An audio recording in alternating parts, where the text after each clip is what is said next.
What is up, people of the internet? It is me, Real American Politics, back and with a new video. And today, we are going to be trying a different formatted video. You may notice this video is significantly longer than my usual content.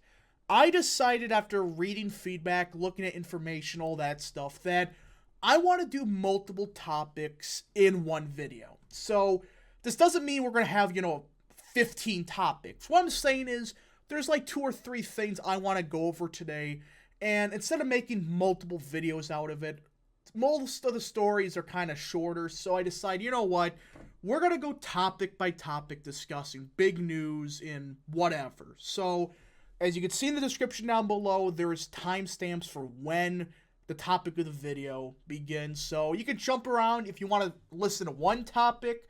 You can read into it, whatever. You can watch it, etc. If you want to watch the entire video, I recommend it because we're going to be going over 2 to 3 topics. And first thing first, we got to discuss the Wisconsin State Supreme Court election because once again, the liberal judge is being a coward. What a frickin' surprise.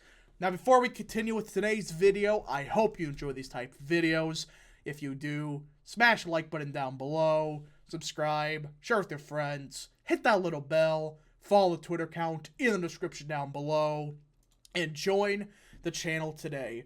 Guys, just for $3 a month, you could join Real American Politics, which is a phenomenal deal as a help support the daily content we all know and love. So I hope you join today.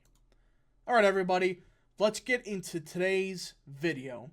So, we're going to start with the Wisconsin State Supreme Court race because we have a major update. So, as many of you know, so far we have not had a debate for this race. And, well, it was getting kind of pathetic because Kelly already attended a forum when Janet just refused to show up. And there was I guess you could say an official debate planned with the American Constitution Society. Mind you, these guys are not the most conservative people in the world. Daniel Kelly accepted, while the liberal candidate Janet decided to turn down the offer and refuse a debate. So the event was canceled because it would have just been Kelly on the stage, which kind of sucks, but I wish that we would have saw that debate just seeing Kelly by himself with a stand-in for Janet. Again, this is the Democrats' new strategy. Avoid old debate because debate equals bad. Look at what happened in Pennsylvania. If that debate would have occurred even a week prior, Senator Oz would have happened. It's a fact. We have data to prove it. Well, this is not the second thing. Or I should say this is the second time she refused to debate.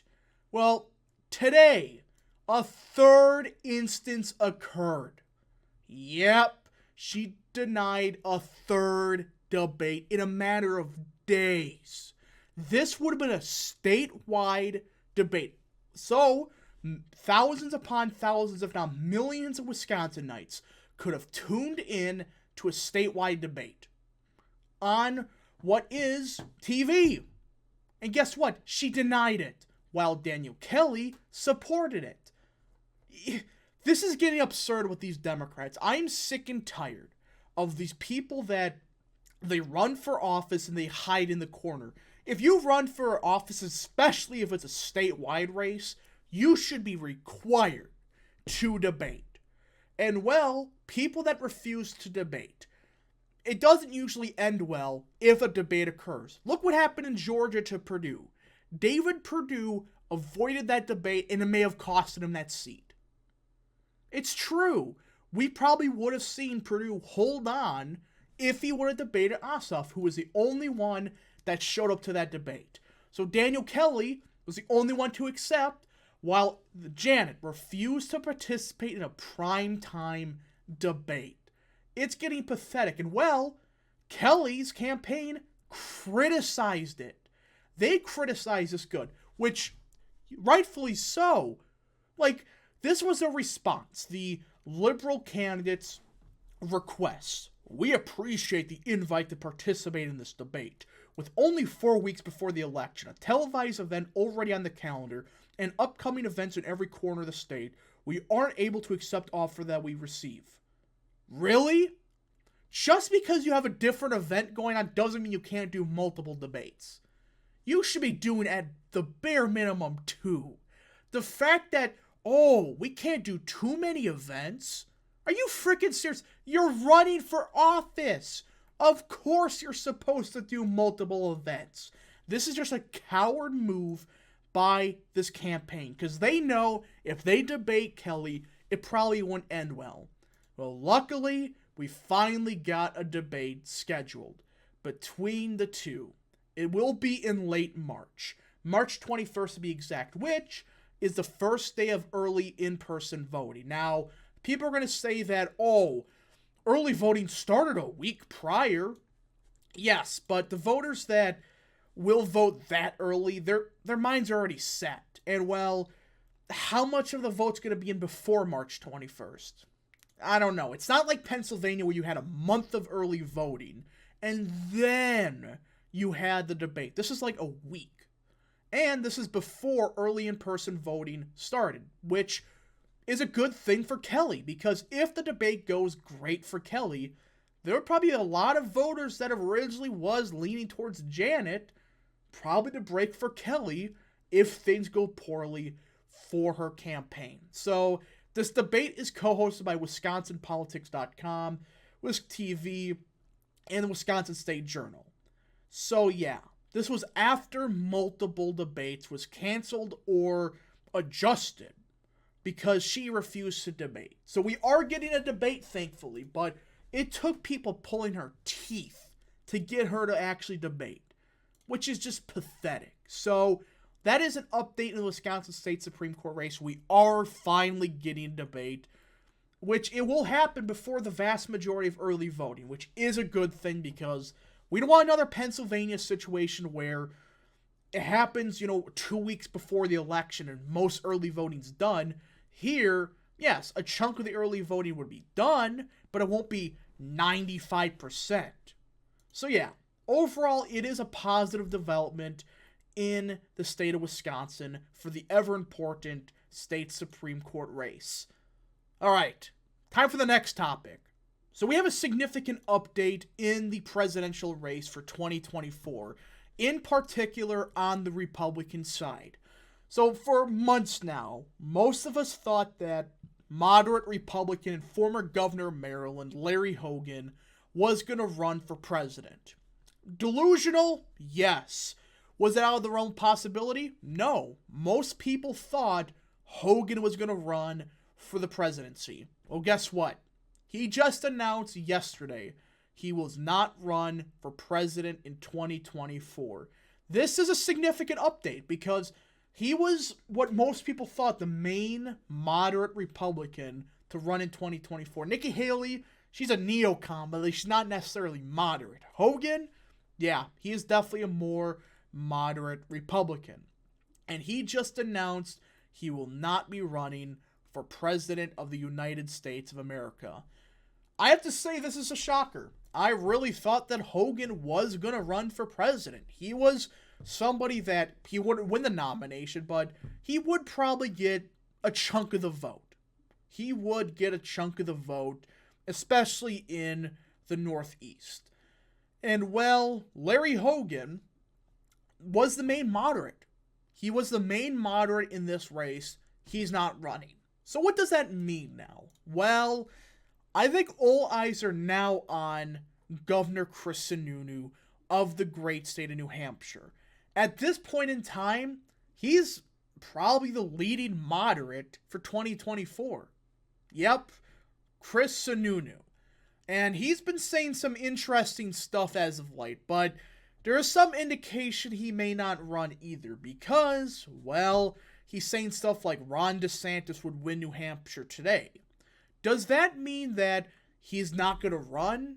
No. It is fascinating that he's saying that Ron DeSantis would probably win the state of New Hampshire in the primary. But yeah, Chris Sununu, if he does run, would probably be the main moderate Republican in this seat. This is just a shocker to me that Hogan decided not to run. And he, of course, bashed Trump in this statement. It's like, oh, yes, he has a cult of personality and this other stuff. But he also pretty much said that he was not going to run in fear of splitting the vote against Donald Trump. So, with that in mind, it makes you wonder, who else is going to run? If Hogan is worried about the vote splitting against Trump, it makes you wonder if somebody like Mike Pence, Pompeo, or Ass Hutchinson would run. People like Tim Scott we are hearing that he's probably going to run, but it is fascinating to know that there is some serious question marks about who's going to run now in fear of just letting Trump get the nomination, which, hooray for Trump. I mean, if they keep splitting the vote like this, it doesn't matter if DeSantis enters or not. If there's like 5 major anti-Trump candidates and DeSantis enters, Trump's going to win the nomination probably in that scenario.